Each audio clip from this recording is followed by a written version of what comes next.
السلام على أشرف الأنبياء والمرسلين سيدنا ونبينا وشفيع ذنوبنا وطبيب قلوبنا ومولانا أبي القاسم محمد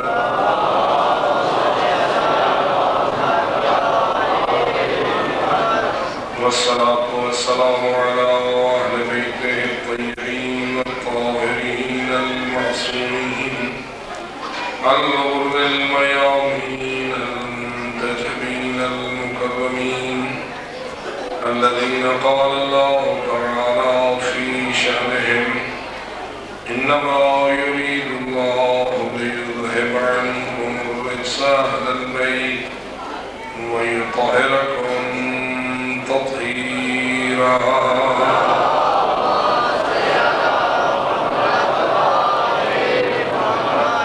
ورحمة الله على أحبابهم وأصحابهم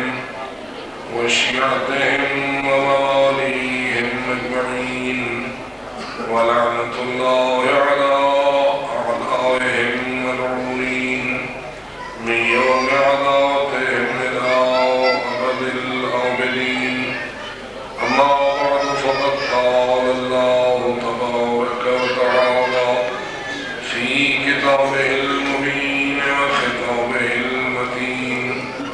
بسم الله الرحمن الرحيم يا أيها الذين آمنوا أطيعوا الله وأطيعوا الرسول وأولي الأمر منكم فإن تنازعتم في شيء فردوه إلى الله والرسول إن كنتم تؤمنون بالله واليوم الآخر ذلك خير وأحسن تأويلا.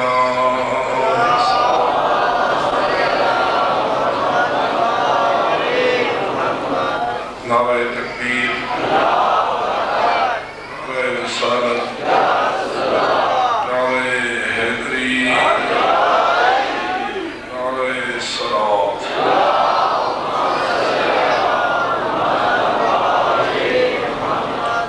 سورہ النساء کی آیت نمبر 59 میں ارشاد رب العزت ہے: اے ایمان والو، اطاعت کرو اللہ کی اور اطاعت کرو رسول اور اولی الامر کی. بس اگر تمہارا باہمی کسی چیز کے بارے میں نزاع تنازع ہو جائے تو اسے اللہ اور اس کے رسول کی طرف پلٹاؤ. اگر تم اللہ اور روز آخرت پر ایمان رکھتے ہو یہی چیز تمہارے لیے خیر ہے اور انجام کے لحاظ سے بہترین ہے. بعض بلند صلوات.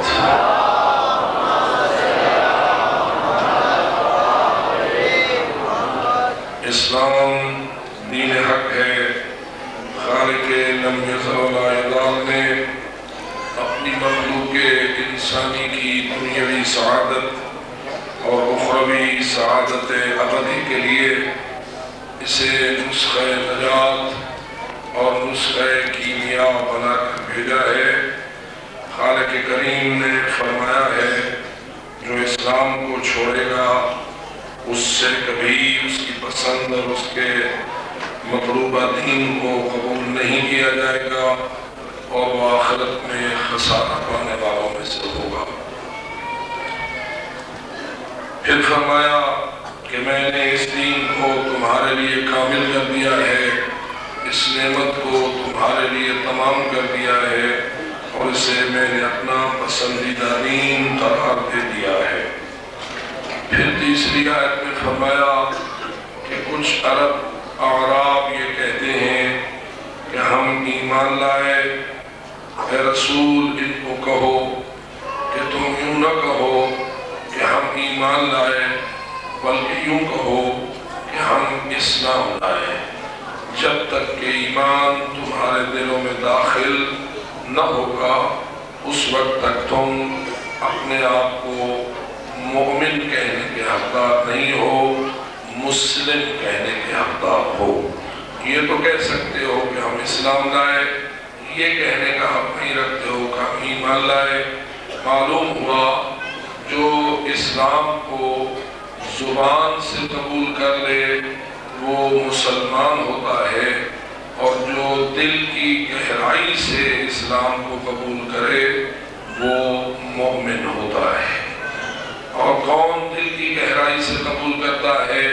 اس کی علامت یہ ہے کہ وہ سب کچھ تسلیم کرے جو پاک پیغمبر صلی اللہ علیہ وآلہ وسلم لائے ہیں۔ اگر وہ سب کچھ رسول اکرم کا لایا ہوا دین دل کی گہرائیوں سے مانتا ہے، تفریق نہیں کرتا، کچھ چیزوں کو ماننے اور کچھ چیزوں کو نہ ماننے والا نہیں بنتا، بلکہ پورا کا پورا دین محمد کل ما جاء بہ محمد المصطفیٰ صلی اللہ علیہ وآلہ وسلم، پاک پیغمبر جو کچھ دے کر گئے ہیں اگر اسے قلب کی گہرائیوں سے مانتا ہے تو مومن ہے، اور اگر وہ کچھ چیزوں کو مانتا ہے اور کچھ چیزوں کو نہیں مانتا تو پھر اگر وہ مسلمان قرار دیا جا سکتا ہے، مومن قرار نہیں دیا جا سکتا۔ یہی وجہ ہے کہ صحابہ کرام یہ فرمایا کرتے تھے کہ ہم منافقین کی پہچان اس طرح کرتے تھے کہ جو کوئی علی بن ابی طالب سے بغض رکھتا تھا ہم اسے منافق سمجھتے تھے، اور جو علی بن ابی طالب سے محبت رکھتا تھا ہم اسے مومن شمار کرتے تھے۔ صحابہ کرام نے یہ نسخہ کہاں سے لیا اور یہ فیصلہ انہوں نے کیوں کیا، یہ فارمولہ انہیں کس نے دیا؟ انہوں نے اپنے طور پر نہیں بنایا، بلکہ یہ نسخہ، یہ فارمولہ، یہ سب کچھ انہیں پاک پیغمبر صلی اللہ علیہ وآلہ وسلم نے دیا۔ بے شک کہ باقی بھی سارا دین رسول اکرم صلی اللہ علیہ وآلہ وسلم نے عطا فرمایا،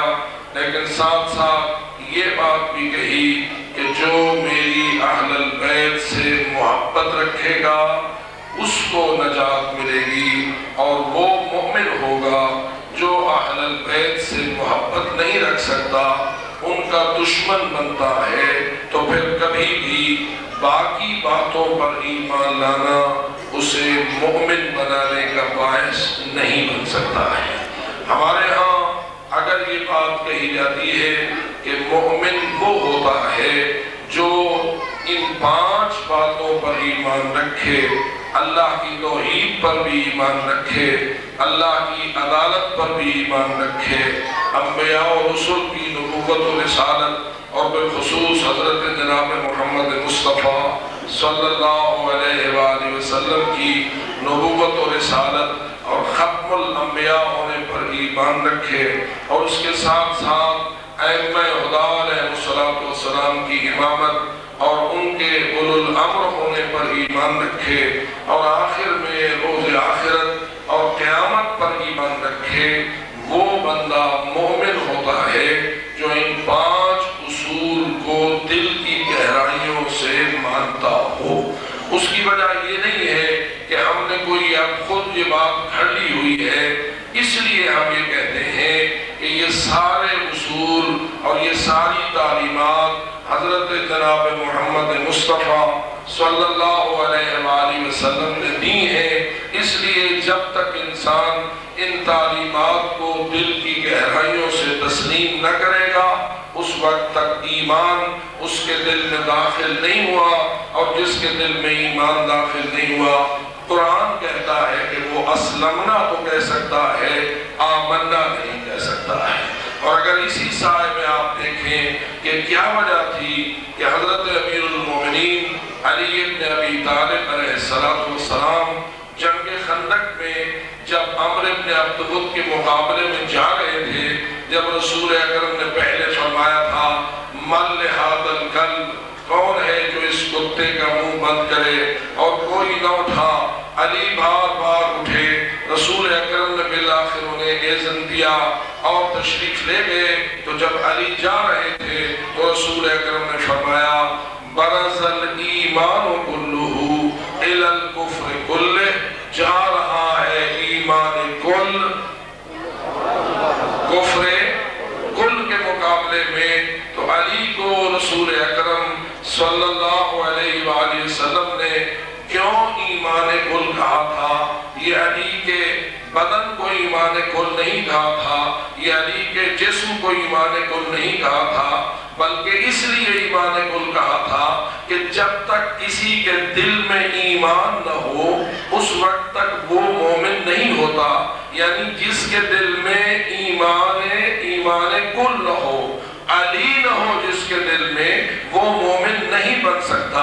علی کے کسی کے دل میں آنے کا کیا مطلب ہے؟ یعنی اس کے دل میں علی گھر کر چکا ہو، اس کے دل میں علی محبتوں کا مرکز ہو چکا ہوا ہو، علی سے دشمنی کا کوئی ذرہ بھی اس کے دل میں موجود نہ ہو۔ اور اللہ نے جو کچھ محمد و آل محمد کو بنایا ہے اس پر جو دل کی گہرائیوں سے ایمان رکھے گا وہ مومن کہلایا جا سکے گا۔ ہاں یہ بات میں ضروری سمجھتا ہوں کہ باقی بھی تعلیمات رسول اکرم صلی اللہ علیہ وآلہ وسلم کی یہی حیثیت ہے کہ ہر وہ بات جو پاک پیغمبر نے فرمائی ہے اگر کوئی اسے اپنے دل کی گہرائی سے تسلیم نہیں کرتا تو وہ مومن نہیں ہے۔ مثلا پاک پیغمبر نے نماز کا حکم دیا ہے اور واجب کیا ہے نماز کو، اگر کوئی نماز کو اپنے دل کی گہرائی سے واجب نہیں مانتا تو اس نے بھی رسول کی تعلیمات کو دل کی گہرائی سے تسلیم نہیں کیا۔ اگر کوئی ماہ رمضان کے روزے کو واجب نہیں مانتا تو اس نے بھی دل کی گہرائی سے رسول کو تسلیم نہیں کیا۔ اگر کوئی زکوٰۃ کو نہیں مانتا تو اس کا بھی یہی حال ہے، اگر کوئی خمس کو نہیں مانتا تو اس کا بھی یہی حال ہے۔ اگر کوئی بھی تعلیمات رسول اکرم صلی اللہ علیہ وآلہ وسلم ہے ان کا تعلق عبادات کے ساتھ ہو، ان کا تعلق معاملات کے ساتھ ہو، ان کا تعلق لین دین کے ساتھ ہو، ان کا تعلق حلال و حرام کسب مال کے ساتھ ہو، ان کا تعلق حقوق خدا کے ساتھ ہو، ان کا تعلق حقوق مخلوق خدا کے ساتھ ہو، جو رسول اکرم نے فرمایا ہے جو دل کی گہرائی سے مانتا ہے وہ مومن۔ یہی وجہ ہے کہ علماء نے جو تعریف کی ہے وہ یہی ہے کہ اگر کوئی رسول اکرم صلی اللہ علیہ وآلہ وسلم کے لائے ہوئے دین میں سے کسی ایک حصے کو بھی انکار کرے اور دل سے اس کو تسلیم نہ کرے تو وہ مومن نہیں ہو سکتا ہے۔ چونکہ محمد و آل محمد کی محبت، ان کی ولایت اور ان کی امامت بھی تعلیمات رسول اکرم صلی اللہ علیہ وآلہ وسلم کا حصہ ہے اور اہم ترین حصہ ہے۔ اگر اہم ترین نہ ہوتا تو کبھی قرآن یوں نہ کہتا کہ بلغ ما انزل الیک من ربک وان لم تفعل فما بلغت رسالتہ۔ اگر تو نے یہ نہ پہنچایا تو تو نے اپنی رسالت کو نہیں پہنچایا، اور جب رسول نے پہنچا دیا اور فرما دیا کہ من کنت مولا ہو فہذا علی مولا، تو اللہ نے فرما دیا الیوم اکملت لکم دینکم واتممت علیکم نعمتی ورضیت لکم الاسلام دینا۔ آواز بلند صلوات پڑھیں۔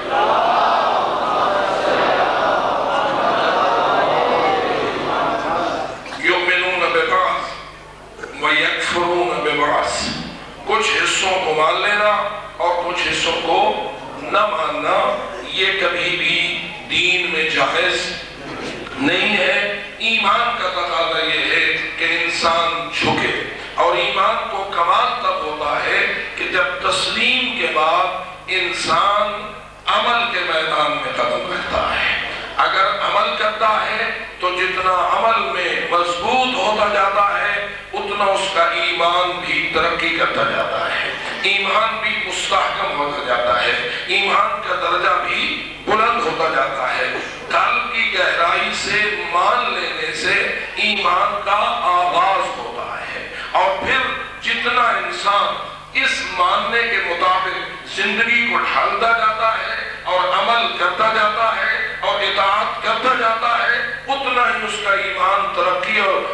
اس کی بلندیوں کی طرف فائد ہوتا جاتا ہے۔ پھر ایک منزل منزل ایسی بھی آ سکتی ہے کہ رسول فرما دیتے ہیں السلمان منا اہل البیت، سلمان تو ہم اہل بیت کا ہو گیا ہے۔ پھر رسول اکرم ان مومنین کو تمغے دیتے ہیں۔ یہ کربلا ہے کہ جو آپ کے سامنے ان مومنین کا نقشہ پیش کر رہی ہے کہ حضرت امام حسین فرماتے ہیں جس کو زندگی پیاری ہو وہ چلا جائے، اور وہ صاحب مقابلے میں جواب میں یہ کہتے ہیں کیسے ہو سکتا ہے آپ کو چھوڑ کے چلے جائیں، آپ مارے جائیں، ہم زندہ رہیں، ہمیں اس زندگی کی کوئی ضرورت نہیں ہے۔ اور جب وہ یہ مان لیتے ہیں اور اس پر عمل کرتے ہیں تو پھر حسین فرماتے ہیں آؤ پھر میں تمہیں نوید دیتا ہوں اور خوشخبری دیتا ہوں کہ جنت تمہاری عاشق ہو چکی ہے، اور موت کے پل کے بعد جنت تمہارا مقدر بن چکی ہوئی ہے۔ یہ کیا تھا؟ یہ ان کے عمل کی مضبوطی اور ان کے کردار کی پاکیزگی تھی۔ اسی لیے میں آپ کی خدمت میں عرض کر رہا ہوں مومن بننے کے لیے قلب کا تسلیم ہونا اور دین حق کو دل کی گہرائیوں سے مکمل طور پر تسلیم کرنا، یہاں سے ایمان کا آغاز ہوتا ہے، اور کمال ہوتا ہے تب جب انسان مکمل طور پر عمل درآمد کرنے میں کامیاب ہوتا ہے۔ ہماری جو مشکل ہے معاشرہ اسلامی کی وہ یہ ہے کہ پہلے تو آج ہمارے لیے دین کو سمجھنا مشکل ہو چکا ہوا ہے، اور اگر کوئی سمجھ گیا ہے تو پھر قلب کی گہرائیوں سے ماننا عجیب بن گیا ہوا ہے۔ اگر کوئی مان گیا ہے تو پھر اس کے بعد میدان عمل تو اس کے لیے کانٹوں سے بھرا ہوا ہے، اور بہت سارا معاشرہ ایسی شکل میں ڈھل چکا ہوا ہے کہ لوگ کہتے ہیں کہ کیسے کریں کیسے کریں کیسے کریں، یہ نہیں ہوتا وہ نہیں ہوتا، پہلے مانتے نہیں پھر جانتے نہیں۔ صورتحال میرے محترم یہ ہے کہ اب تو اوپر سے کچھ ایسی صورت بننے لگ گئی ہوئی ہے، ورلڈ کے اوپر، دنیا کے اوپر ایک ایسی شکل وجود میں آنے لگ گئی ہے کہ مسلمانوں کو اپنے دین کے حق میں منافق بننے کا پروگرام بنایا جا رہا ہے، مسلمانوں کو اپنے اسلام کے حق میں منافق بننے کی باقاعدہ ریہرسل اور اس کے اوپر پوری منصوبہ بندی پوری طاقت اور قوت کے ساتھ ہونے لگ گئی ہوئی ہے، اور صورت اس قسم کی بنانا چاہتے ہیں جیسے انہوں نے مسیحیت کے ساتھ کی ہے، جیسے انہوں نے یہودیت کے ساتھ کی ہے، جیسے انہوں نے دیگر مذاہب کے ساتھ کی ہے، کہ لوگ اپنے مذہب کو زبان سے تو مانتے ہیں لیکن ان کے کردار میں ان کے دین اور مذہب کی جھلک مکمل طور پر نظر نہیں آتی ہے۔ جب دیکھا جاتا ہے کہ جو لوگ عیسائی ہیں آیا ان کا موجودہ کردار حضرت عیسیٰ ابن مریم کی شریعت کے مطابق ہے تو واضح سی بات ہے عیسیٰ ابن مریم کی شریعت کچھ اور تھی، لوگوں کا کردار کچھ اور ہے۔ اسی طرح جن یہودیوں کو دیکھا جاتا ہے تو حضرت موسیٰ کی تورات کی تعلیمات کچھ اور تھے، اور ان لوگوں کا کردار اور معاشرہ کچھ اور ہے، اور یہی حال ان لوگوں کی کوشش ہے کہ مسلمانوں کا بھی ہو جائے کہ مسلمان مانتے تو اسلام کو ہوں لیکن عمل ان کا اسلام کے مطابق نہ ہو، اور خود مسلمان بھی اپنے مقام کے اوپر اس غفلت کا شکار ہے، اور نتیجہ یہ نکل پایا ہے کہ آج مسلم معاشرہ مومن بننے سے گریزاں نظر آ رہا ہوا ہے۔ اسلام تو ظاہراً تسلیم کرتا ہے کہ ہاں اسلام ٹھیک ہے، لیکن جب کہا جاتا ہے کہ ایسا کرو تو وہ کہتے ہیں کہ یہ کہاں اسلام میں ہے، وہ کرو وہ کہاں اسلام میں ہے۔ آپ اخبارات میں بکثرت دیکھتے رہتے ہیں کہ اگر خواتین کو کہا جاتا ہے کہ باپردہ نہ ہو تو وہ کہتی ہیں کیا پردے میں اسلام رکھا ہوا ہے؟ سوال یہ ہے کہ آپ قرآن مجید میں خواتین کے لیے پردے کا کوئی حکم نہیں ہے،